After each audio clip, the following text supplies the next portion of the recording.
अथेकोन षष्टितमोऽध्यायः 59वां अध्याय। काशी के कंदुकेश्वर शिवलिंग के प्रादुर्भाव में पार्वती द्वारा विदल एवं उत्पल दैत्यों के वध की कथा, रुद्र संहिता का उपसंहार तथा इसका माहात्म्य। सनत कुमार बोले, हे व्यास जी, अब आप प्रेम पूर्वक शिवजी के उस चरित्र को सुनिए जिस प्रकार उन्होंने संकेत द्वारा दैत्य को बताकर अपनी प्रिया से उस दैत्य का वध कराया था। पूर्व समय में विदल तथा उत्पल नामक दो महाबली दैत्य थे। वे दोनों ही ब्रह्मा जी के वर से मनुष्यों से वध न होने का वर पाकर बड़े पराक्रमी तथा अभिमानी हो गए थे। हे ब्रह्मन, उन दैत्यों ने अपनी भुजाओं के बल से तीनों लोकों को तृणवत कर दिया था तथा संग्राम में संपूर्ण देवताओं को जीत लिया था। उन दैत्यों से पराजित हुए सब देवता ब्रह्मा जी की शरण में गए और आदर से उनको विधि पूर्वक प्रणाम कर उन्होंने दैत्यों के उपद्रव को कहा।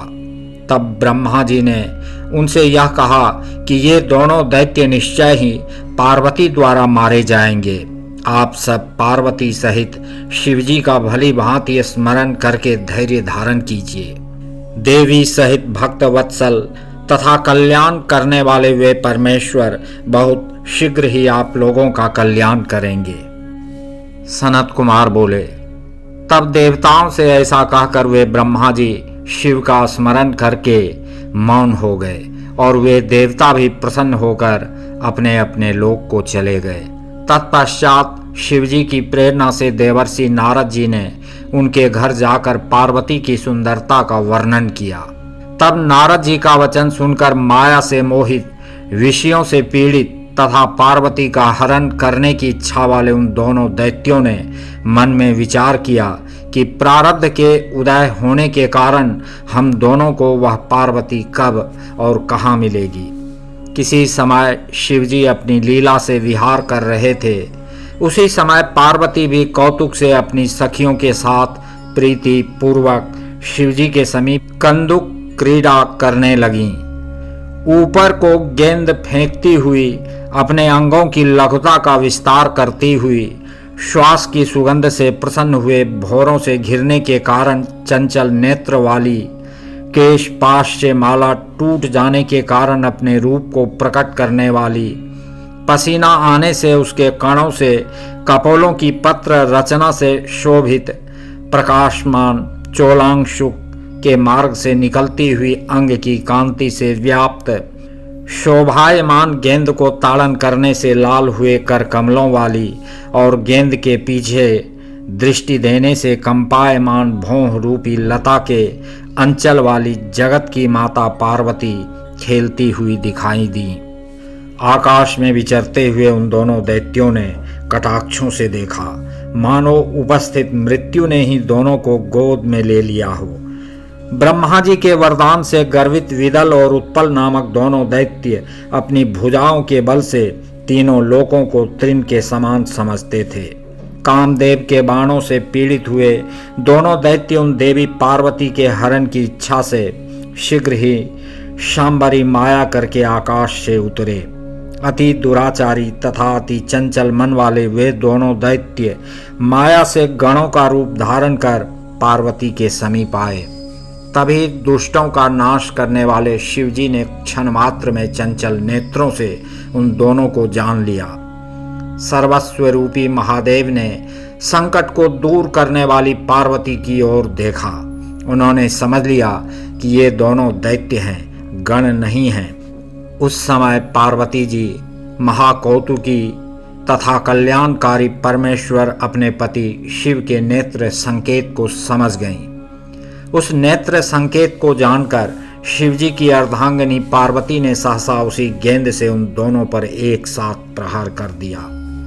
तब महादेवी पार्वती के गेंद से प्रताड़ित हुए महाबलवान वे दोनों दुष्ट घूम घूम कर उसी प्रकार गिर पड़े जिस प्रकार वायु के वेग से ताड़ के वृक्ष के गुच्छे से पके हुए फल तथा वज्र के प्रहार से सुमेरु पर्वत के शिखर गिर जाते हैं। कुत्सित कर्म में प्रवृत्त हुए उन दैत्यों को मारकर वह गेंद लिंग स्वरूप को प्राप्त हुआ। उसी समय से वह लिंग कंदुकेश्वर नाम से प्रसिद्ध हो गया। सभी दोषों का निवारण करने वाला वह लिंग ज्येष्ठेश्वर के समीप है। इसी समय शिव को प्रकट हुआ जानकर विष्णु, ब्रह्मा आदि सब देवता तथा ऋषिगण वहां आए। इसके बाद संपूर्ण देवता तथा काशी निवासी शिवजी से वरों को पाकर उनकी आज्ञा से अपने स्थान को चले गए। पार्वती सहित महादेव को देखकर उन्होंने अंजलि बांधकर प्रणाम कर भक्ति और आदर पूर्वक मनोहर वाणी से उनकी स्तुति की। हे व्यास जी, उत्तम विहार को जानने वाले भक्त वत्सल शिवजी पार्वती के साथ क्रीड़ा करके प्रसन्न होकर गणों सहित अपने लोक को चले गए। काशीपुरी में कंदुकेश्वर नामक लिंग दुष्टों को नष्ट करने वाला, भोग और मोक्ष को देने वाला तथा निरंतर सत्पुरुषों की कामना को पूर्ण करने वाला है। जो मनुष्य इस अद्भुत चरित्र को प्रसन्न होकर सुनता या सुनाता है, पढ़ता या पढ़ाता है, उसको दुख और भय नहीं होता है। वह इस लोक में सब प्रकार के उत्तम सुखों को भोग कर परलोक में देव गणों के लिए भी दुर्लभ दिव्य गति को प्राप्त करता है। हे तात, भक्तों पर कृपालुता का सूचक, सज्जनों का कल्याण करने वाला तथा परम अद्भुत शिव पार्वती का यह चरित्र मैंने आपसे कहा। ब्रह्मा जी बोले, हे नारद, इस प्रकार शिवजी के चरित्र का वर्णन कर उन व्यास जी से अनुज्ञा लेकर और उनसे वंदित होकर मेरे श्रेष्ठ पुत्र सनत कुमार आकाश मार्ग से शीघ्र ही काशी को चले गए। हे मुनि श्रेष्ठ, रुद्र संहिता के अंतर्गत सब कामनाओं और सिद्धियों को पूर्ण करने वाले इस युद्ध खंड का वर्णन मैंने आपसे किया। शिव को अत्यंत संतुष्ट करने वाली तथा भुक्ति मुक्ति को देने वाली इस संपूर्ण रुद्र संहिता का वर्णन मैंने आपसे किया। जो मनुष्य शत्रु बाधा का निवारण करने वाली इस रुद्र संहिता को नित्य पढ़ता है, वह संपूर्ण मनोरथों को प्राप्त करता है और उसके बाद मुक्ति को प्राप्त कर लेता है। सूत जी बोले, इस प्रकार ब्रह्मा के पुत्र नारद जी अपने पिता से शिवजी के परम यश तथा शिव के शत नामों को सुनकर कृतार्थ एवं शिवानुगामी हो गए। मैंने यह ब्रह्मा और नारद जी का संपूर्ण संवाद आपसे कहा। शिवजी संपूर्ण देवताओं में प्रधान हैं। अब आप और क्या सुनना चाहते हैं?